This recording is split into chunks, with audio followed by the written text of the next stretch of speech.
السلام علیکم ورحمۃ اللہ وبرکاتہ۔ بسم اللہ الرحمن الرحیم۔ الحمد للہ والصلاة والسلام علی رسول اللہ وعلی آلہ واصحابہ اجمعین۔ محترم سامعین کرام، میرا موضوع ہے قرآن مجید کے بارے میں ضروری معلومات، پارٹ نمبر 13۔ سب سے پہلے کون سی سورت نازل ہوئی اور سب سے اخیر میں کون سی سورت نازل ہوئی؟ تو آپ سب کو معلوم ہے کہ سب سے پہلی سورت سورہ علق ہے۔ نبی کریم صلی اللہ علیہ وسلم جب غار حرا میں تھے تو اس وقت سورہ علق کی ابتدائی 5 آیتیں نازل ہوئی۔ اقرأ بسم ربک الذی خلق، یہ 5 آیتیں نازل ہوئی سورہ علق کی ابتدائی، سب سے پہلے قرآن کی۔ تو اگر آپ سے کوئی پوچھے کہ سب سے پہلے کون سی سورت ہے، سورہ فاتحہ نازل ہوئی ہے؟ نہیں۔ قل هو اللہ احد؟ نہیں، بلکہ سورہ علق، اقرأ بسم ربک الذی خلق۔ تو سورہ علق کی ابتدائی 5 آیتیں سب سے پہلے نازل ہوئی ہے، اور سب سے اخیر میں جو سورت نازل ہوئی وہ سورہ نصر ہے۔ تو سورہ علق کی ابتدائی 5 آیتیں نازل ہو گئی، مکمل سورت نہیں، 5 آیتیں بس، پھر بعد میں باقی آیتیں نازل ہوئی۔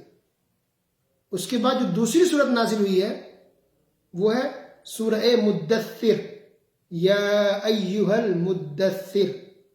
تو سورہ مدثر نازل ہوئی، دوسری سورت۔ اس کے بعد پھر دھیرے دھیرے بقیہ صورتیں نازل ہوتی رہیں، بقیہ آیتیں دھیرے دھیرے نازل ہوتی رہیں، اور اس طرح سے 23 سال میں تقریباً پورا قرآن مجید مکمل ہوا۔ جب ضرورت پڑتی تھی، کسی کا سوال آتا تو اللہ رب العالمین قرآن کی آیتیں نازل فرماتا جواب میں۔ کوئی مسئلہ پیش آتا، اللہ تعالیٰ اس کا حل پیش کرتا قرآن میں۔ کوئی حادثہ پیش آتا، اللہ رب العالمین اس کا جواب دیتا ہے قرآن مجید کے اندر۔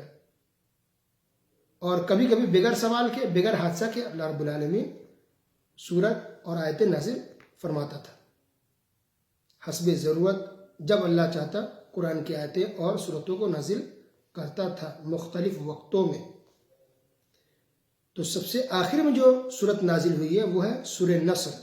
اذا جاء نصر اللہ والفتح وَرَأَيْتَ النَّاسَ يَدْخُلُونَ فِي دِينِ اللَّهِ أَفْوَاجًا فَسَبِّحْ بِحَمْدِ رَبِّكَ وَاسْتَغْفِرْ إِنَّهُ كَانَ تَوَّابًا۔ یہ سورت سب سے اخیر میں نازل ہوئی ہے۔ جب یہ سورت نازل ہوئی تو بعض صحابہ کرام اس کے معنی اور مطلب کو دیکھتے ہوئے، سمجھتے ہوئے، ان کو لگا کہ شاید رسول اللہ صلی اللہ علیہ وسلم کا آخری وقت آ گیا ہے، اب لگتا ہے کچھ دنوں کے بعد ان کی وفات ہو سکتی ہے۔ ان کو اندازہ ہونے لگا۔ اس کے اندر دیکھیے توبہ استغفار کرنے کو کہا گیا ہے، تسبیح پڑھنے کو کہا گیا ہے کہ اللہ تعالیٰ کی تسبیح بیان کرے، استغفار کرے۔ کن کو کہا جا رہا ہے؟ رسول اللہ صلی اللہ علیہ وسلم کو، کہ نبی پیغمبر ہے، ان کو کہا جا رہا ہے توبہ استغفار کرے، خوب تسبیح کرے۔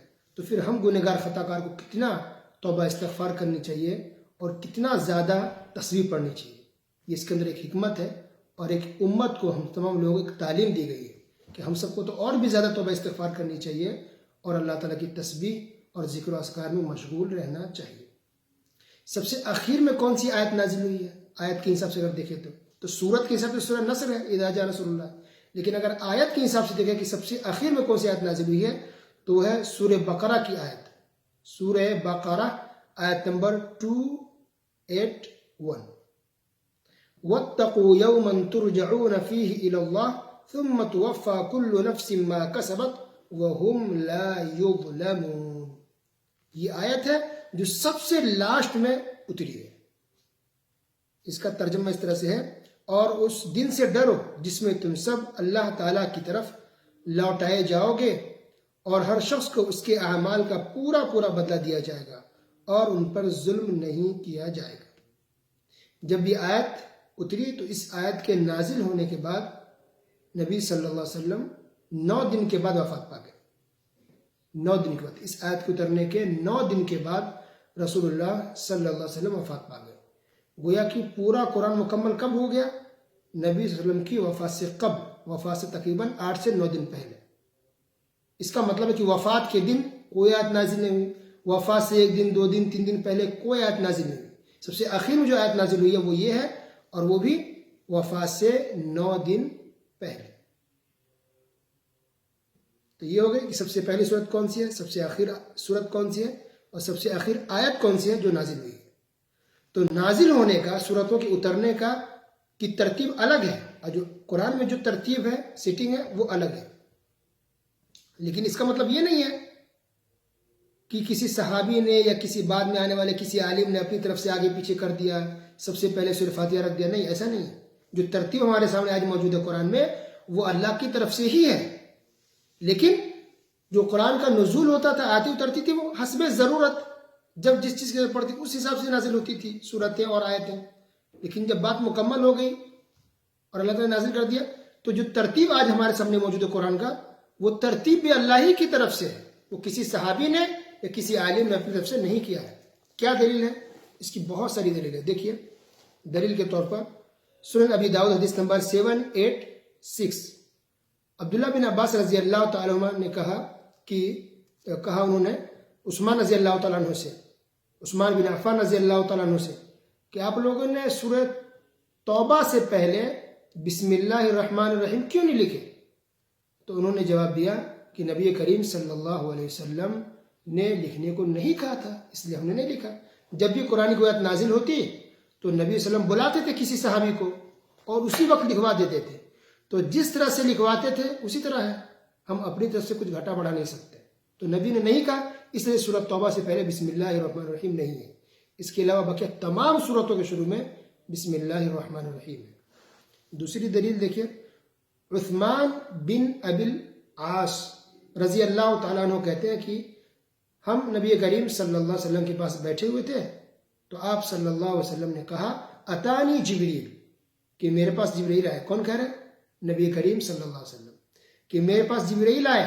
فأمرني أن أضع هذه الآية هذا الموضع من هذه السورة إن الله يأمر بالعدل والإحسان وإيتاء ذي القربى. کہ جبرائیل علیہ السلام میرے پاس آئے اور انہوں نے مجھے کہا کہ اس آیت کو یہاں رکھیے، اس آیت کو اس صورت میں یہاں پر رکھیے. تو یہ آیت ہے ان اللہ یأمر بالعدل والإحسان. اس آیت کو کہاں رکھا گیا؟ سورہ نحل کے اندر.